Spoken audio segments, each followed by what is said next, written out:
اسی طرح سے اور ایک مسئلہ جو پریشانی کا اور فکروں کا، ٹینشن اور سٹریس اور غم کا ہوتا ہے، وہ آپس کے جھگڑے، دشمنیاں.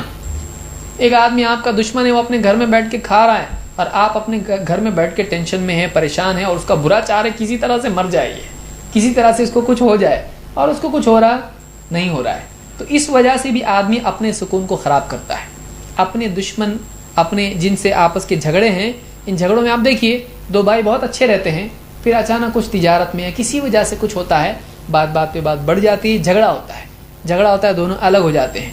اب یہ بھی اپنے گھر میں ناخوش، وہ بھی اپنے گھر میں ناخوش، یہ بھی ٹینشن میں، وہ بھی ٹینشن میں، لوگوں میں بھی بے عزتی، لوگ بھی ہنس رہے، کیا ہوا تم دونوں کا، کچھ ہوا کیا؟ اچھا وہ پوچھ رہا ہے اس کو، ہم کو معلوم ہے تمہارا کچھ ہوا ہے، کیونکہ بہت تم بھائی بھائی کرتے تھے، اب دیکھو کوئی بھائی کام آیا نہیں آیا. تو یہ بھی ٹینشن میں، وہ بھی ٹینشن میں. پڑوسی کسی کا ہے، پڑوسی کی وجہ سے پریشانیاں، گھر میں کسی کی فیملی میں پرابلمس ہے. تو ایک آدمی جو ہے دشمنیاں، کوئی آفس میں ہے سازش کرتا ہے، کچھ بھی یہ لیٹ آیا فوراً باس کو بول دیتا، ذرا چائے پینے کے لیے باہر گیا فوراً باس کو بول دیتا. دشمن رہتے آپس میں، گروپ بازیاں ہوتی ہیں.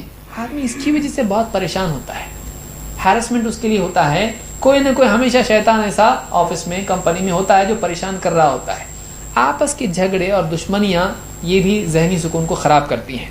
اس کا کیا علاج ہے؟ اللہ کے نبی صلی اللہ علیہ وسلم فرماتے ہیں دب الیکم داء الامم قبلکم. پہلا حل اس کا کیا ہے؟ ایک آدمی اپنے دل میں دوسروں کا بھلا چاہنے والا بنے.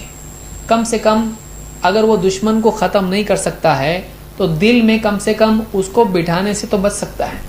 آپ کا دشمن آ کے آپ کا پورا مائنڈ آکوپائی کیے ہوئے ہے اور اس کا رینٹ بھی نہیں دے رہا ہے. آپ سوچئے ایک آدمی اپنے گھر میں ہے، اس کا دشمن اس کے گھر میں ہے، آفس میں کوئی بہت تنگ کرتا آپ کو، آپ گھر پہ بھی گئے تو بیٹھے اس کے بارے میں سوچ رہے کیوں ایسا کرتا، اس کا کیا کروں میں، کیونکہ یہ باس کا خاص ہے اور یہ پریشان کر رہا ہے مجھ کو.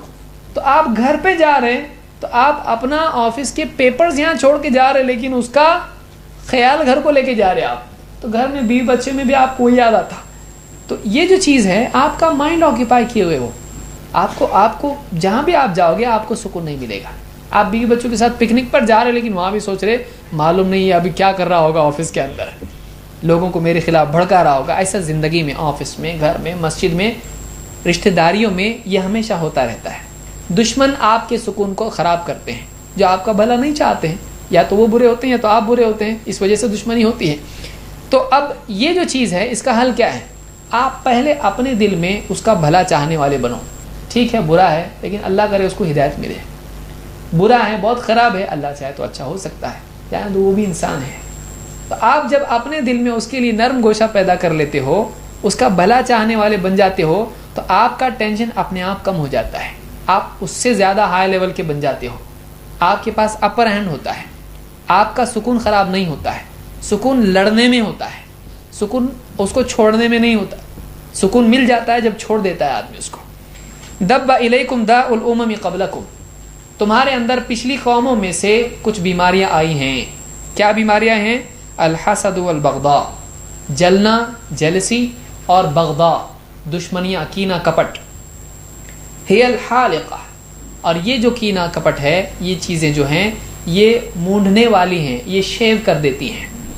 لا اقول تحلق الشعر ولكن تحلق الدین، میں نہیں کہتا کہ یہ برائیاں، دوسروں کی خوشیاں دیکھ کر جلنا، دوسروں کے لیے دل میں برائی رکھنا، یہ آدمی کے بالوں کو نہیں مونڈتی ہے، آدمی کے دین کو، اس کے ریلیجن کو برباد کر دیتی ہیں.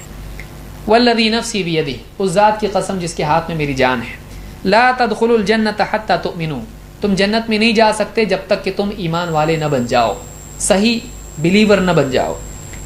ولا تؤمنوا حتی تحابوا، اور واقعی تم پکے ایمان والے تب تک نہیں بنو گے جب تک کہ آپس میں محبت نہ کرنے لگ جاؤ.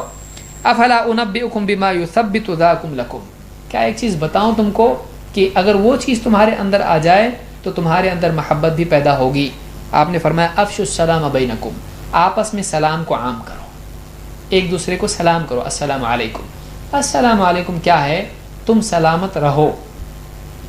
اب اپنے دشمن کو یہ بولنا کتنا مشکل ہے، تم سلامت رہو. اگر اپنے دل میں اس کے لیے خیر خواہی، اس کا بھلا چاہنے والا آدمی بن جائے، چاہے اس کی ترقی نہ صحیح اس کی اصلاح ہی سے ہو کہ یہ سدھر جائے، یہ برا ہے مجھ کو ستاتا ہے لیکن یہ سدھر جائے، میں اس کا بھلا چاہتا ہوں کہ اچھا انسان بن جائے، اگر دل میں یہ چیز بھی آدمی پیدا کر لے تو اس آدمی کے لیے اپنا بوجھ کم سے کم ہلکا ہو جاتا ہے. وہ سدھرے گا نہیں سدھرے گا وہ بات کی چیز ہے، لیکن آپ نے جب اپنے دل میں اس کے لیے سافٹ فیلنگس اس کے سدھرنے کے لیے پیدا کر دیں، آپ کو سکون مل جاتا ہے. کیوں؟ اس لیے کہ آپ اپنے دل میں کرمنل نہیں ہو. کسی کا برا چاہنے والا اس کو اندر سے سب کانشیس مائنڈ میں ہوتا ہے تو اس کا برا چاہتا، اچھا تو وہ جو برا چاہ رہا ہے وہ میں غلط کر رہا ہوں، اس کو یہ کانشیس مائنڈ اس کا بتاتا ہے اس کو کہ میں کسی کا برا چاہ رہا ہوں تو یہ برا ہے، لہٰذا اس کو تکلیف ہونا ہی ہے. کیونکہ آپ جب اپنے پرنسپلز کے خلاف جاتے ہو تو آپ کو ٹینشن شروع ہو جاتا ہے. اس کو یاد رکھیے آپ. تو اس سے بات معلوم ہوئی کہ خیر خواہی، بھلا چاہنا دشمن کا ہی صحیح، دشمن کا بھی، یہ آدمی کو آزاد کرتا ہے، سکون دیتا ہے.